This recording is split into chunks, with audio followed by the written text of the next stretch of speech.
When I refused to be my sister's servant, my mom threw a plate at me. That night, I walked out for good. Now, they're begging me to return. I don't normally post, but I thought I'd relate my experience because it still seems insane to me. I was the one who kept everything together at home, while Isabella was pampered like a queen. I put up with it for years, but things got worse in unexpected ways. Let's just say I stopped playing the servant role, and what occurred next turned everything upside down. So, I'm 24 now, but at the time I was 22. So in order to understand how all of this happened, I had to go back a little bit. My family, imagine a sitcom with no laugh track, only ranting, guilt trips, and me running around like the household's unpaid intern. That was essentially my childhood. I have one sister. She is 20 years old, 2 years younger than me. And let me tell you, she was raised as if she were the universe's crown gem, spoiled to the bone. If she sneezed, Claudia, my mom, would reach for Kleenex, Victor, my dad, pretended it was cute, and I'd be the one tasked with throwing away the Kleenex. Meanwhile, I could get all A's or win a tournament, and the reaction would be, "That is nice. Now take out the trash." I've always been the natural handyman. Lawn mowing? Me. Hauling groceries? Me. Heavy furniture moves? Me. I drove little Princess to her friend's house because she didn't want to walk? Always me. The weird part is that I wasn't merely expected to do it. It seemed like it was my life's purpose. Isabella could literally stand next to me, watching me sweat while hauling 3 bags of mulch and cheer like she was the supervisor. Claudia ate it up. She's the type who sees me lugging 12 grocery bags at once and cries, "Be careful, don't drop the eggs. Your sister dislikes scrambled eggs." Victor? Forget him. He was always the quiet sort, doing whatever it took to keep the peace. Peace, of course, meant me injuring my back while Isabella sat on the couch scrolling. It wasn't only the tasks, though. Even at school, the partiality was so blatant that it was humiliating. When I received good scores, Victor scarcely looked up from his paper. Claudia would remark, "That's understandable, you're smart." Translation, nobody cares. But let Isabella get a D in math, and you'd think she cured cancer. Ice cream excursion, Facebook updates, and hugs in the living room. "We're very proud of you, honey. You're doing your best." She didn't always bring her assignments home. The toughest part was not even what I had to do. It was the way they complimented her for doing nothing. For example, she once vacuumed 1/3 of the living room and left the cord tangled everywhere. Claudia walked in like, "Oh, look how responsible she is, helping around the house." Meanwhile, I was sweating outdoors, mending a burst sprinkler line, since Victor said, "You have strong arms, handle it." No thank you, no appreciation, it was just assumed I'd do it. By the time I was 20, I felt like a live-in worker. I worked part-time at a hardware store while also attending school. But when I went home, I found a list of duties waiting for me. Isabella was too stressed to help. The source of her stress? Posting selfies on Instagram. The car stuff was another level. I gathered money and purchased my first beater, a 2003 Peugeot. I paid for it using my own money. Within 3 weeks, Isabella was demanding rides everywhere. Whether I had plans or employment, she would reply, "You're my brother. You're supposed to drive me." Of course, if I refused, she would cry to Claudia, begin the talk. "Why are you so selfish? She's your sister. Family helps family." It's funny because no one ever asked her to help me. And Victor, he was just invisible. He would only intervene if things got heated. Even then, he took Claudia's side. "Just do it, son. It's not worth the fight." Classic. He acted as if keeping Isabella pleased was a national security job, and I was the soldier sent to carry it out. Looking back, it felt like I was a supporting character in a play with Isabella as the star. Every scene swirled around her. All of the applause went to her. My duty was to raise props, clean the stage, and then disappear while she got all the attention. By the time I got to college, I figured I'd finally break out of it. I had scholarships lined up and a decent chance of establishing something, but the family found a way to entice me back in every break and vacation. It created a chip on my shoulder, as if I wasn't just bringing their groceries, I was carrying the entire circus. And if I did speak out, I was resentful. That was Claudia's favorite term. "We have given you everything. How dare you talk back?" You assigned me duties, there's endless duties, and a front row seat for Isabella's parade. So growing up, I quickly realized that I wasn't their son. I was their mule. And she was more than just the golden child. She was impenetrable. Claudia would defend her in any situation. Victor would remain mute, leaving me to take the blame. But here's the thing. You can only push someone so far before they begin pushing back. And at 22, I was no longer the kid who shut up and drove Isabella to the mall. I had learned to play smarter. I was no longer a mule. I was the mule with a plan. Growing up in a house where you are required to bend down at all times teaches you to anticipate moves. I knew Isabella was going to pull a stunt eventually. She always did, and I knew Claudia would back her up without hesitation, while Victor sat there pretending nothing was happening. So it didn't surprise me that everything went wrong during supper. What surprised me was how far they went.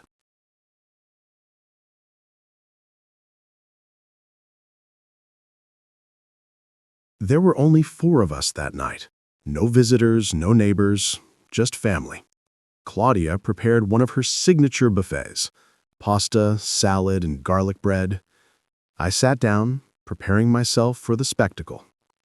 Isabella sat in her chair across from me, swiping through her phone like the queen she imagined she was. Victor mumbled something about hotel reservations. Claudia was worrying over napkins as if the world relied on their being folded properly. Dinner begins, and for 7 lovely minutes, everything is normal. Chewing, little chat, and silverware clinking. Then it happens. Isabella dropped her fork. Not in a big fashion, just a slight slip, and it falls next to her chair. She doesn't blink or bow down. She merely stares at me and says, "Pick that up." I laugh out loud, not a nervous laugh, nor a courteous chuckle. I burst out laughing because I believed she was joking. But nah. Her expression was dead serious. She even cocked her chin upwards like a movie villain. I said, "Pick it up." Claudia's head sprang up. "You overheard your sister. Don't be tough." I reclined back in my chair, fork in hand, spaghetti almost in my mouth. She has 2 hands. Gravity affects her in the same way that it affects me. If she dropped it, she can retrieve it. Claudia responded as if I had cursed out the Pope. She slams her hand upon the table. "Do not start tonight. Just do it." I point to the fork on the floor. It is right there. It's not like it dropped into a sewer grate. She is not impaired. She can bend over and grab it herself. Victor clears his throat as if he is about to speak, but he does not say anything. He just gives me that disappointed dad expression, which he saves exclusively for me. Isabella smirks with that smug little twist of her lip that she's perfected since middle school. Wow. Do you really believe you're too good to help your family? Servants should understand their responsibilities. That word, servant, triggered something in me. Not wrath or despair, just a cold switch flipped because she meant it. She was not joking. She wasn't teasing. That's exactly how she saw me. Not her brother, but her servant. I set down my fork on my plate. The clink resonated, making the entire table stiff. "I'm not your servant," I said. I spoke in a calm, bland tone that made it plain I wasn't lying. Claudia exclaims, louder now, "Please, stop embarrassing us. Do you realize how ungrateful you sound? Your sister has had a long day. The least you can do is assist her." I glance across the table at Isabella, who is sitting back in her chair, arms folded as if she was watching a show. A long day spent doing what? Taking selfies? Scrolling through Instagram? Yeah, sounds exhausting. Claudia snapped. She grabbed the nearest object, her plate, and threw it at me. No warning, no hesitation, simply full-fledged fury mode. The plate smashed against my cheek, and for a split second, I felt no pain, only shock. Lettuce and vinaigrette went everywhere. The sting was acute and burning, and I could feel blood streaming down the side of my face. I stood up, hand on my cheek, staring at her. Claudia was standing now, chest thumping and eyes flaming as if I had just committed treason. Victor finally pushed his chair back, but he did not approach me, just sat there frozen. Isabella did not even flinch. She just leaned closer, smirking, and said, "I told you, servants don't talk back." I did not yell, cuss, or give them any gratification. I just turned and left the dining room. The sound of my chair scraping across the tile was the only response I gave them. Upstairs, I locked my door and finally breathed. My cheek throbbed, and blood mixed with vinaigrette. I took my phone, opened the camera, and began taking photos. The 2 cuts, the swelling, and the pile of food remaining on my shirt. Every click reassured me. Proof. That's all I needed. No screaming matches, no needless arguments, just cold, indisputable evidence. And while I sat there rubbing a towel against my face, I knew something. This wasn't only about a fork on the ground. This was years of being viewed as a helper. Years spent being invisible until someone needed anything. Tonight was not a random event. It was the outcome of every time I allowed them to treat me as a servant. But those days were numbered, as the mule with the plan had just gathered his first piece of proof. After dinner, things became strange in the house. Claudia pretended nothing had happened, as if she hadn't thrown a plate at my face like she was trying out for the MLB. Victor remained glued to his laptop, as if his resort emails were life or death. Isabella just went around with that sneer, as if she had finally put me in my place. But here's the deal. You can't get away from the idea of freedom once you've tasted it. I was not going to sit back and let them reset everything like it was any other Tuesday. So I started being more aware, gathering evidence, keeping my lips shut when necessary, and refining my responses. A few days later, I was outside in the driveway working on my car, hood up, grease on my hands, sun beating down. One of those calm afternoons when you truly feel at peace. That is until she shows up. Isabella walked out as if she owned the property. She walked smugly, phone in hand, as if she was about to give a regal order. She leaned against the car next to me and said, "You know, whatever you believe, you'll always be my little servant. That is all you are." I washed my hands with a rag and looked at her. A part of me wanted to laugh. Another part of me wanted to tell her to shove it. Instead, I leaned against the car, smirked at her, and muttered, "Funny. I don't recall staff keeping this mansion from falling apart. Without me, the entire circus falls." Her expression faded for a half second, then she leaned in closer as if she was preparing for a battle. "Don't talk back. Everyone knows you're just bitter because Claudia and Victor adore me more." I tilted my head. "Yes. Congratulations. You are the MVP of doing nothing. You've earned an impressive title there." And that's when she performed her hallmark maneuver, which usually worked when we were younger.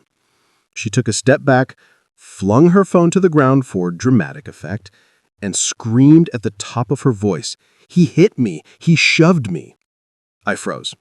Not because I felt bad, but because I knew what was coming. Claudia and Victor stormed out of the house as if they had been waiting backstage for their cue. Claudia's eyes widened as she saw her beloved daughter fake cry. Victor clenched his jaw as if he was preparing to deliver a courtroom speech. Claudia dashed up to Isabella, hugging her as if she had just survived a battle. "What have you done to her? How could you place your hands on your sister?" I opened my mouth to explain, but Victor heaped on. "You are a monster. She is your sister, and you dare to hurt her? What is wrong with you?" I just stood there, hands smeared in oil, staring at them as if I was in some bizarre prank show. I had not touched her, not even close, but in their view, her word was law. And that's when salvation came in. Mr. Henrik Dahl, our neighbor, walked up the walkway with his dog. He's an older, retired Navy guy with a no-nonsense attitude. He saw it all from across the street. He came to a halt at the edge of our driveway, pulled his cap down, and stated, "That boy did not touch her. I watched the whole darn thing. She is lying through her teeth." There was silence. Complete silence. Claudia's jaw literally fell. Victor began mumbling something about a misunderstanding, but Mr. Dahl interrupted him. "Don't you dare. I have been watching this garbage for years. You folks treat him like dirt, yet that female walks around like she owns the world. You should be ashamed." Isabella's phony tears ended abruptly.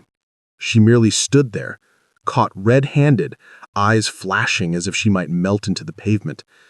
Claudia muttered something about family issues. Mr. Dahl shook his head. "No, this is not family. It's bullying, and everyone here notices it." Then he walked away, leaving the bomb he had dropped hanging in the air. I swear I almost laughed out loud. For the first time in years, someone outside the house spoke it out loud, and my parents had no response. They just stood there like someone had pulled the rug out from under them. That night, I sat in my room, still contemplating it. Mr. Henrik Dahl did not just call them out, he validated me, proved I wasn't insane, that it wasn't all in my head. Outsiders noticed it too.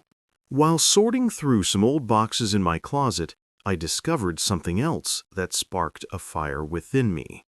Letters from my late grandfather, Victor's father. I'd seen them before, but never read them carefully. This time, I did, and they landed hard. One line remained with me. "Don't let anyone turn you into a mule, son.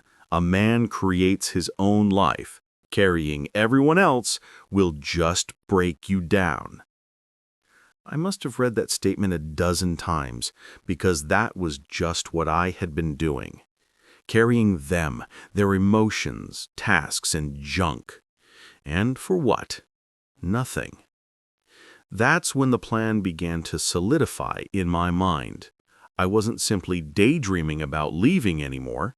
I was going to try it for real. I started tiny. I opened a secret bank account and saved whatever money I could scrounge together from side jobs. I sneaked into Victor's office at night to copy my birth certificate and social security card. Every small step felt like breaking a chain. And I did not stop there. I contacted Mr. Matteo Rossi, a family friend I had always looked up to, a retired guy who was stern but fair, who gave counsel without sugarcoating. I told him what was going on, and rather than dismissing me, he responded, "It's about time you cut loose. You have brains, kid. Use them. Don't let them guilt you into wasting your 20s. That stung me the most, because he was correct. I was no longer merely planning. I was nearly halfway out the door. The difference was that they didn't realize it yet. To them, I was still the obedient son, the built-in handyman who did whatever was necessary.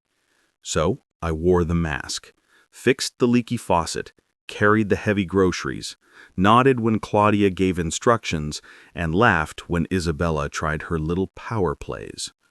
On the outside, it appeared that I was still their mule. On the inside, every errand meant another day closer to my departure. However, one of the drawbacks of playing the game is that the opposite side may occasionally sniff about, and Isabella was always the curious sort, snooping through your backpack because she was bored. I should have expected it. One afternoon, I was shaving upstairs in the bathroom when I heard her door bang open, followed by mine. My stomach constricted. She was inside my room. I walked out and caught the tail end of it as she rifled through my belongings. My duffel bag, the decoy one, was half unzipped on the floor. I had planted it many weeks ago, complete with exercise clothing, old sneakers, and printed resumes for nearby jobs. Everything is a forgery designed to be detected, a trap, and she ate the bait like a fish. Her eyes brightened up when she spotted the papers. "Oh my God, Claudia, Victor, come here!" I leaned against the door frame, towel over my shoulder, and seemed to be bored. "Have you found anything you like?" Claudia rushed in, drying her hands with a dish towel. Victor followed with a frown. Isabella pushed the papers at them. "Look, he's preparing to depart. He has 2 suitcases packed." Claudia's face contorted as if she had discovered a criminal. "Is this true? Are you snooping around behind our backs?" I shrugged. "What? That's gym stuff. I thought I'd finally stopped skipping leg day." Victor grabbed the resumes and scanned them like they were FBI files. "These are job applications." "Yeah," I answered casually, "for local locations. I figured I would throw some out there. You can't exactly live here forever, right?" That line irritated Claudia. I could see it. She began pacing, muttering about loyalty and familial obligation. Isabella was practically glowing, waiting for me to get nailed, but I just leaned back, arms crossed, and watched them spiral. I finally said, "Relax, it's called planning. You want me to freeload indefinitely? You complain when I do not contribute. You criticize when I try to give elsewhere. Make up your mind." Victor looked at me, then at the bag, and finally back at me. He exhaled, the classic, "I do not want to deal with this" transfer. "Okay, but no secrets. If you're looking for work, please notify us. Understand?" "Crystal clear," I responded, concealing a smirk. They left the room, Isabella trailing behind, still upset that her big discovery had failed. As soon as the door closed, I zipped up the duffel bag, tossed it into the corner, and sat on my bed. Inside, I was grinning. They thought I had no idea, but the original paperwork, bank information, copied IDs, and bus timetables to the city were hidden in a shoebox under the floorboard. That was the moment I realized I had them. They thought they had caught me. They thought they were in control, but I was running two games at once. They could see one, but not the other. Nonetheless, the scare reminded me that I was walking a fine line. If they found out, they'd tighten their grip even more. So I tightened everything. I began to treat every move as if it were a game of chess. The truth is, I know some people reading this will think, "You're 22, why not just leave already?" And theoretically, I could have walked out the front door at that moment. But going broke with no paperwork, backup, or job lined up would have played right into their hands, and I had no one to help. I was on my own. They'd make it seem like I was unstable, or worst, I'd crawl back when things got bad, and that was not going to happen. I didn't merely plan to depart. I planned to leave so clean that they'd never be able to bring me back. Every dollar I saved, every document I copied, and every step of this escape plan was designed to sever all their strings at once. When Claudia asked me to run errands, I volunteered, which gave me an excuse to go to the library, send out real applications, and check emails on public computers. When Victor requested me to move boxes to the attic, I did so, then used the opportunity to hide extra cash where no one would look. When Isabella teased me for still living at home, I smiled because I knew I wouldn't be there long. But the tension was rising. Every dinner seemed like a challenge. Claudia's glances became sharper, as if she was waiting to catch me lying. Isabella began to throw little jabs at me, wanting to upset me so she could retreat and play the victim again. Despite the stillness, my heart would still race, because if they ever discovered the real stash, the true plan, it would be over. They'd lock me down tighter than ever. The risk wasn't losing. The threat was being identified too quickly. That made every day feel like walking a tightrope. But I wasn't afraid. I was as sharp as I'd ever been. One night, while everyone was sleeping, I took out my notebook and began listing steps. Bus to downtown, train tickets to Seattle, contact Mr. Matteo Rossi to confirm the job lead. Only bring what you really need. 2 duffel bags hidden under my car's seat the night before. Every move was meticulously planned. I sat back and overviewed the list, my cheek still slightly wounded from the plate. I smiled. They thought I was confined. They believed they still owned me, but they were wrong, because the mule with a plan was almost halfway gone, and this time There was no turning him back. I knew it. But the trouble with crazy people is that they don't give up easily. They sense you pulling away, and instead of backing away, they dig in deeper, grabbing at whatever they can grip. That's what my family did. It was after dinner, late enough that the house was silent save for the hum of the ceiling fan. I had just finished clearing my plate when Claudia's voice pierced through the air. Family meeting, now. The tone was not optional. She used the same one when she found Isabella stealing beer at the age of 17, and when I forgot to maintain the lawn for a week. I sat back down at the table, and Victor and Isabella were already there waiting as if it were a trial. Claudia stood at the head, as if she was the judge, jury, and executioner in one. I did not even flinch. I reclined back in my chair, arms crossed, ready for the performance. Claudia began first. Your attitude has been unacceptable. You've been distant, belligerent, and downright ungrateful. After everything we've done for you, this is how you thank us?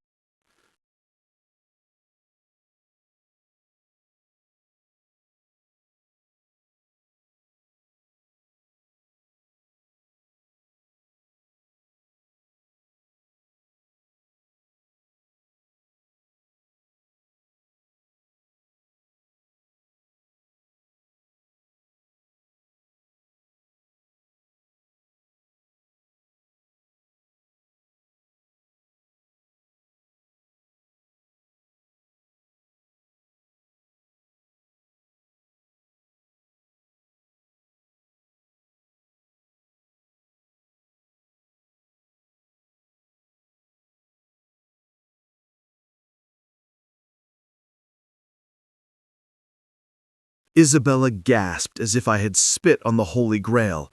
You are pathetic. You will always be the servant. That is your place.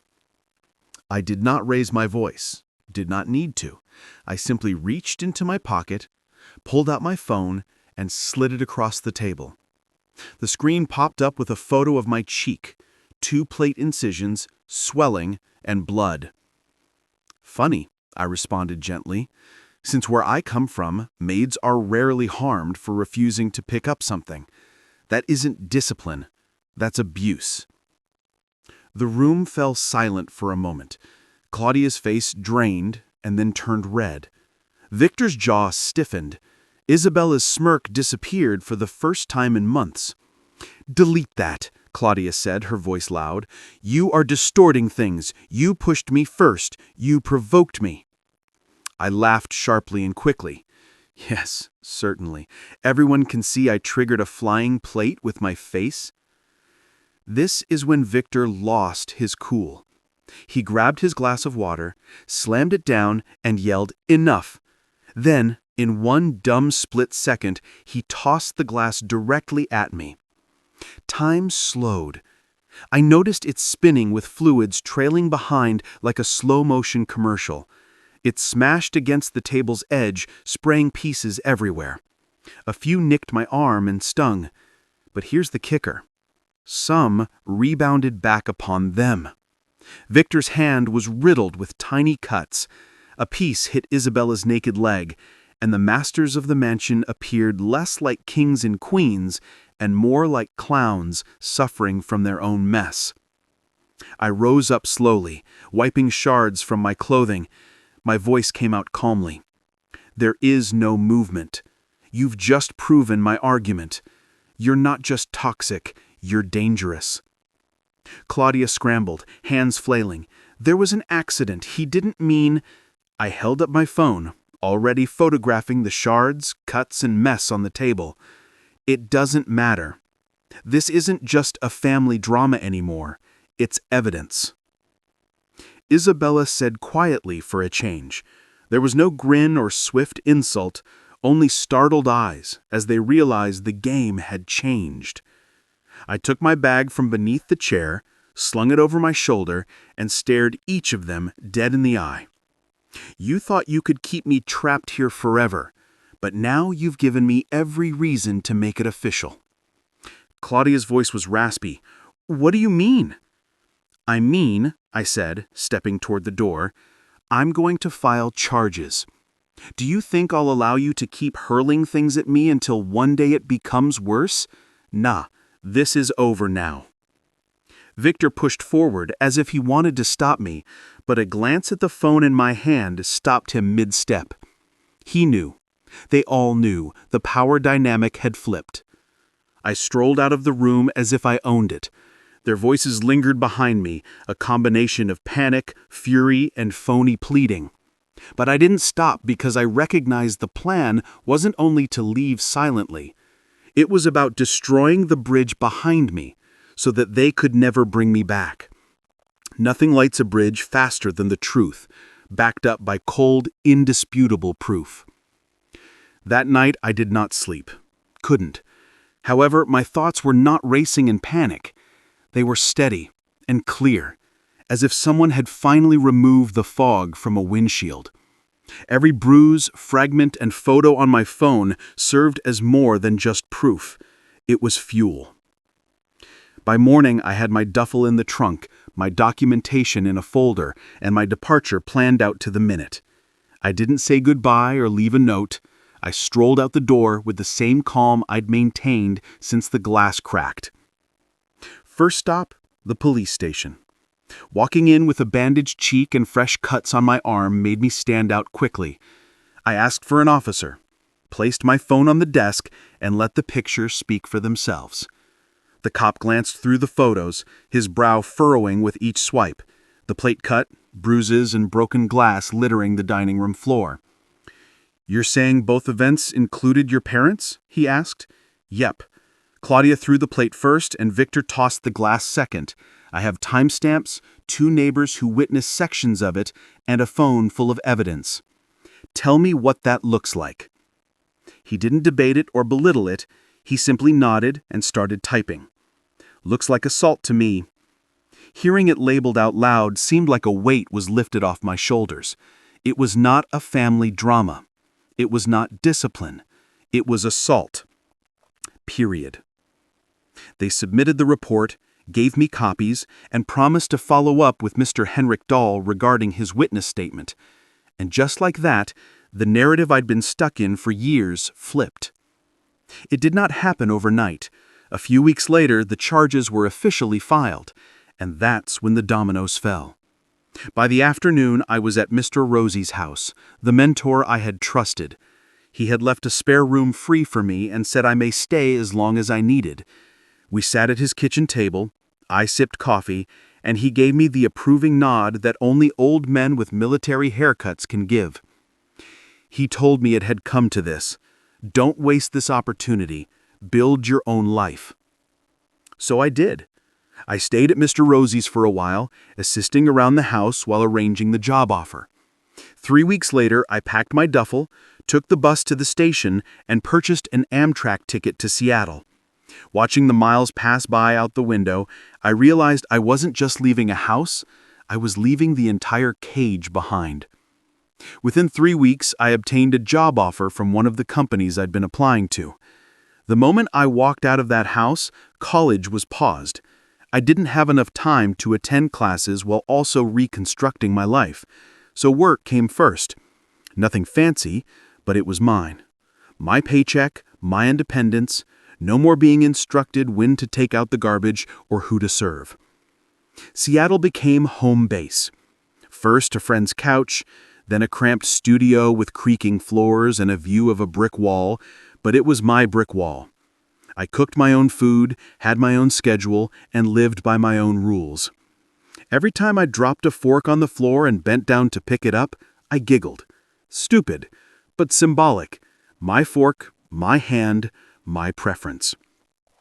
Meanwhile, back home, the consequences were severe. Claudia and Victor were surprised that the cops didn't brush it under the rug. They followed through.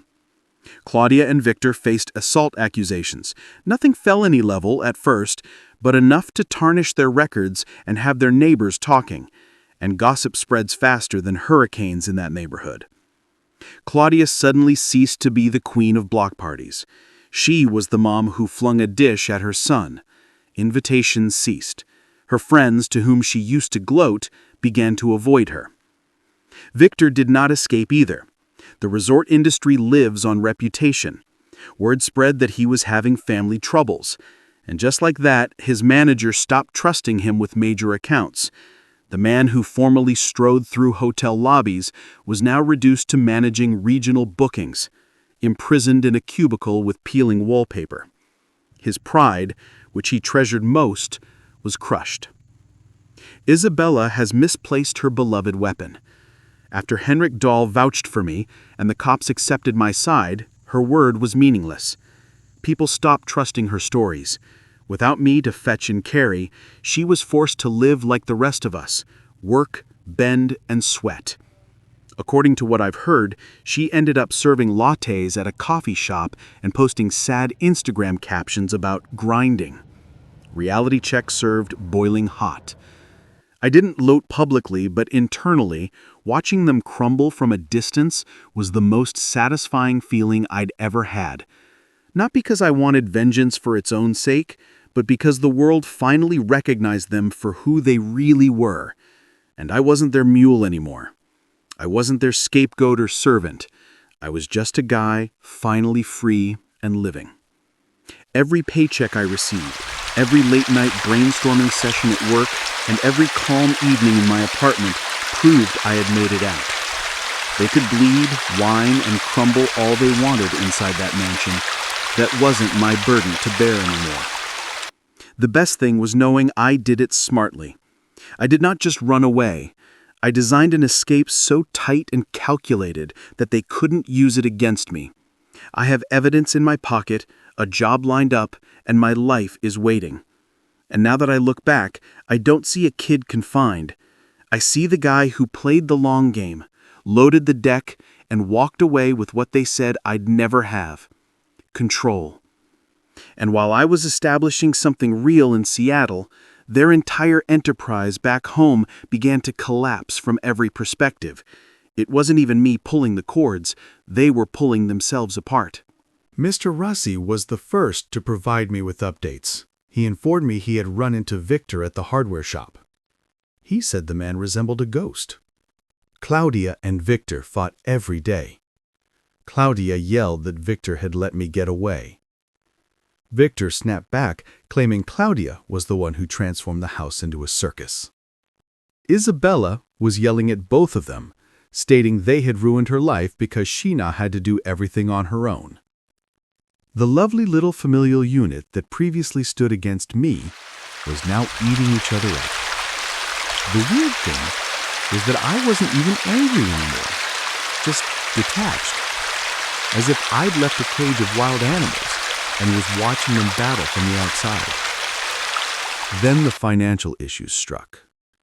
Without me carrying all of the weight, mending things, paying for minor crises, and saving them time and money on every duty, their finances began to deteriorate.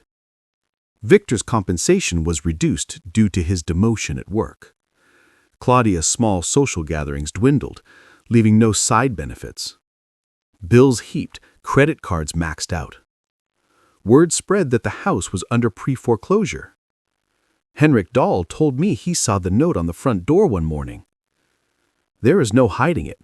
It is as obvious as day. Victor had to sell his automobile. Claudia pawned jewelry that she used to wear like it was her crown. When people saw them shopping at inexpensive stores, they looked away as if they didn't recognize them. People who relied on bragging rights couldn't recover from such a setback. Then came the trivial stuff, which made me chuckle the most. Isabella attempted to move out on her own, gloating publicly that she was finally independent. She barely lasted 4 months before going back home because rent was eating her alive. Claudia sent me an email attempting to guilt-trip me. "Your sister is crying herself to sleep, and it's your fault." I read it twice, laughed, and erased it. For once, her tears were not my fault. The scar on my cheek has faded to a faint line. I never covered it up. If someone asked, I just shrugged and said, "Family stuff." Because the truth was not in the scar itself. The truth was that I had walked away from those who had given it to me and never looked back. 5 years later, I received 2 last emails. There's no subject line, just desperation seeping into the text. Claudia stated that they were breaking apart, with expenses crushing them. Victor is stuck at a dead-end job while Isabella drifts. "You're doing so well. Please help us," she wrote. I sat there reading it and felt nothing. Not angry or smug. I pressed delete without hesitation. And I knew I had truly won.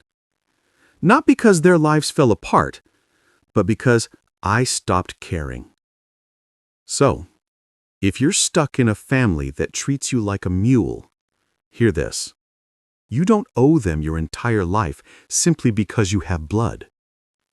Play the long game. Document everything. Save the proof. Build your exit in silence. And when the day arrives, walk away cold.